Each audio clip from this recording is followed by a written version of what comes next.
नमस्कार, आपण पाहत आहात बहुजन हिताय न्यूज, जनसामान्यांचा बुलंद आवाज।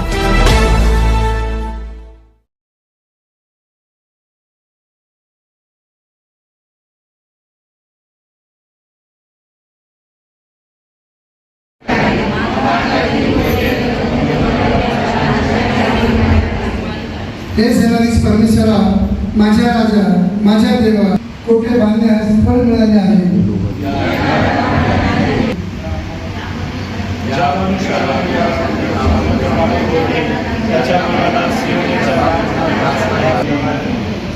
शोक जरण खोऱ्यातून जाताना ते त्यांना झऱ्यांचे स्थानच वाटते।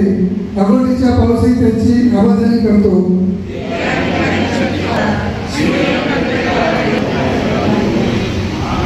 कृपा मंडळीने बसावं। या समोर प्रथम शास्त्र ऐकूया व प्रथम शास्त्र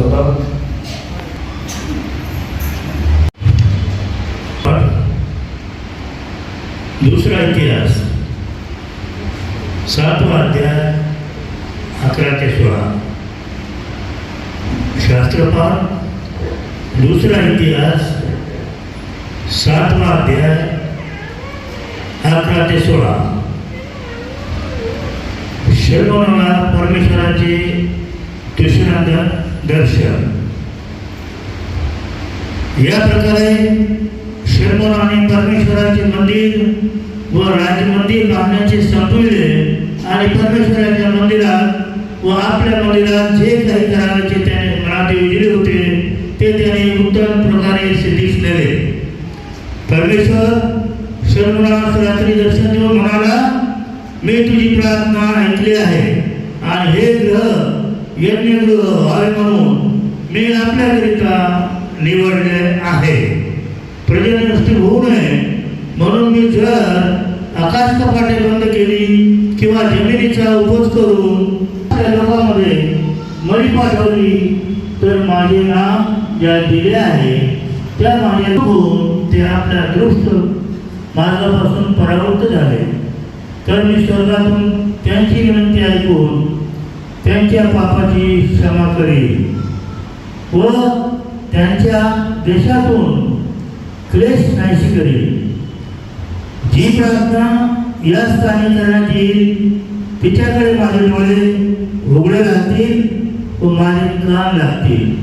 ह्या मंदिरी माझे नाव सर्व काळ राहावे म्हणून मी हे निवडून पवित्र केले आहे। माझे नेत्र व माझे मन ही येथे सतत लागलेले राहतील।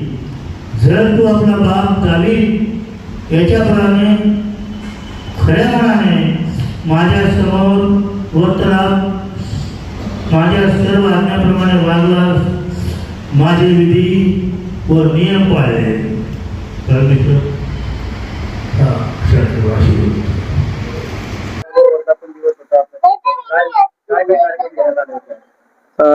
क्राइस्ट चर्च छावणी छत्रपती संभाजीनगर याचा 151वा वर्धापन दिन आज आम्ही साजरा केला आणि आज विशेष दिवस म्हणजे येशू नामाचा सण हा देखील साजरा केला जातो आणि मिशन स्थापना दिन म्हणजे क्राइस्ट चर्च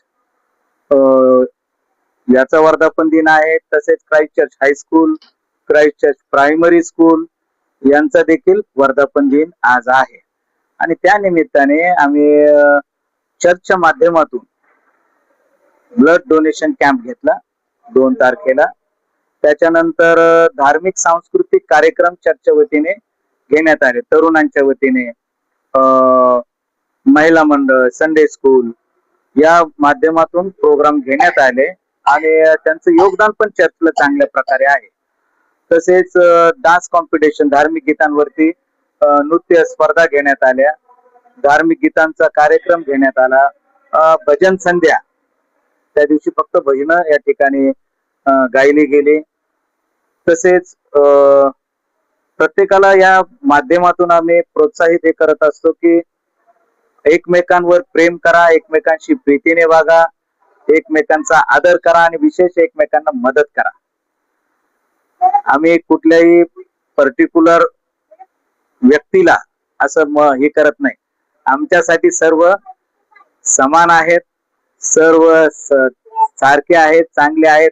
त्याचप्रमाणे या वर्धापन दिनानिमित्त आम्ही सर्व मंडळी असो किंवा यामध्ये सहभागी येणाऱ्या प्रत्येकाला आम्ही खाऊ वाटप त्या ठिकाणी करत असतो, की एक आनंदाचा प्रसंग आहे त्यामुळं. आणि ही जुनी इमारत असल्यामुळं आजही ती चांगल्या सुस्थितीमध्ये आहे.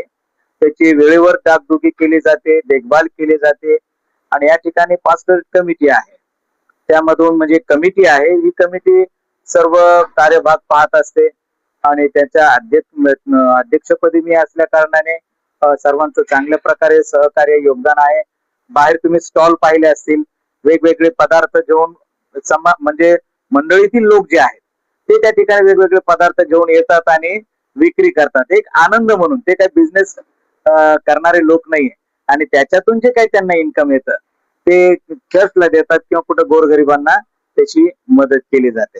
आणि या सर्वांमधून फक्त आम्हाला हेच सांगायचं, एक प्रेमाचा संदेश सर्वत्र जावा. मी एवढंच म्हणेल की भारत माझा देश आहे, सारे भारतीय माझे बांधव आहेत, माझ्या देशावर माझे प्रेम आहे. हेच उद्दिष्ट आम्ही या माध्यमातून सर्वत्र सांगत असतो की एकमेकांवर प्रेम करा, एकमेकांवर प्रीती करा, वैर्याचा द्वेष करू नका, तर वैर्यावर प्रीती करा. हा मुख्य संदेश आमचा आहे.